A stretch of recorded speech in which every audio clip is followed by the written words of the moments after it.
Hi, my name is Georgia and I have PCOS.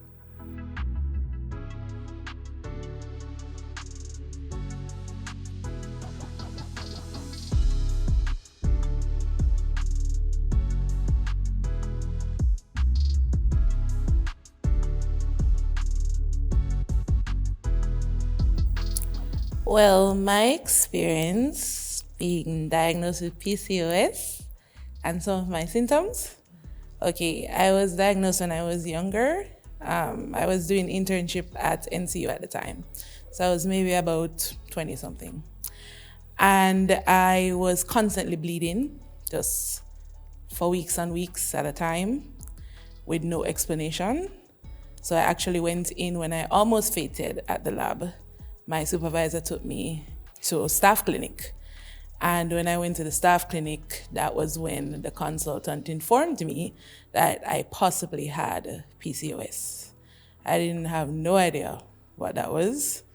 And after doing the tests, the ultrasound and the hormone tests and all of those things, he was like, okay, so you don't have it where your ovary has the ring, but you definitely are biochemical for PCOS, which is hormonal imbalance, as everybody knows.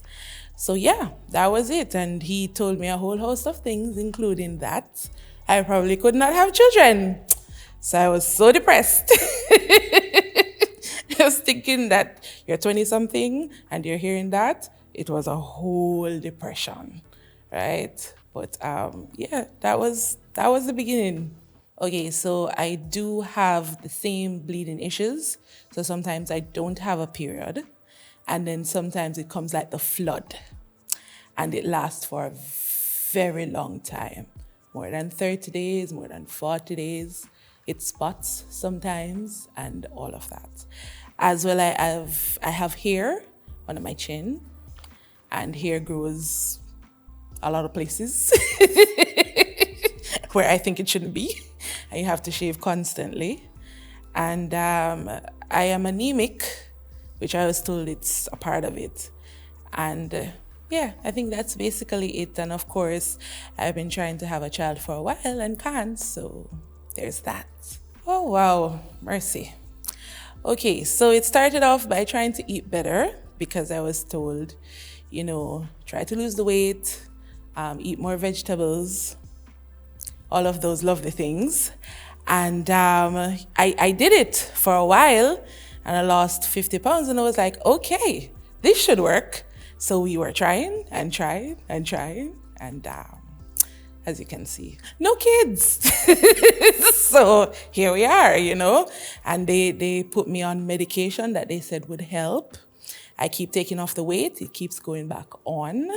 So it's not working. So, that's basically it. But I'm still trying to eat healthy. Exercise, they say. So I exercise sometimes, Take my medication, they say. I take my medication. So I'm still doing those routines, but it hasn't happened yet. All right, so I think the first thing would be that I have a serious pet peeve when persons are like, oh, you've been married for 5 years, you've been married for 4 years, you guys not having a kid, where's the baby? You're not giving your husband a baby. And I'm like, oh my gosh. They wouldn't even understand how bad that makes you feel, like real deep down inside when you know you're trying everything that you possibly can and it's just simply not working out. And then of course, I started being depressed and when nothing was working out, wasn't losing the weight, it would lose, come back. And I had a nervous breakdown in 2019 to the point that I had suicidal thoughts. I remember saying to my husband that I don't want to be here anymore.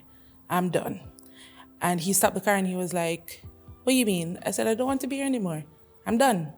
This is it. You can probably find somebody that can give you a kid and you can live happily. And he said, and you think that's going to make everybody okay? I said, I don't know, but I'm done. And it was at that point I decided that, yeah, we can't really continue down this path. Like I really had to heal inside for me and not really care what anybody else says. So right now I'm at a point where if it happens, it happens. But we're two happy people living our best life.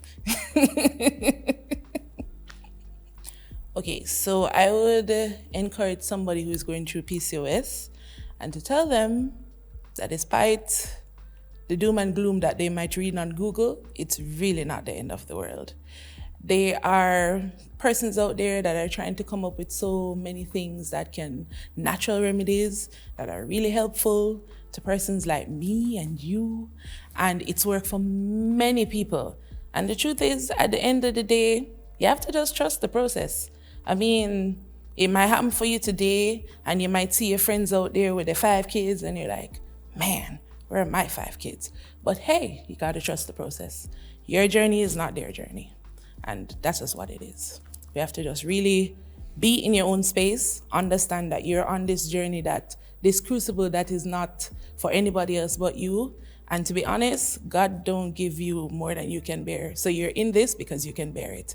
And you can be a testimony to somebody else. So that's what I would tell them. And in terms of the infertility part, child, listen, when I first started out all of this, I met some really great people on Facebook. They have some wonderful groups on Facebook with some such encouraging people. And you just need to find your people.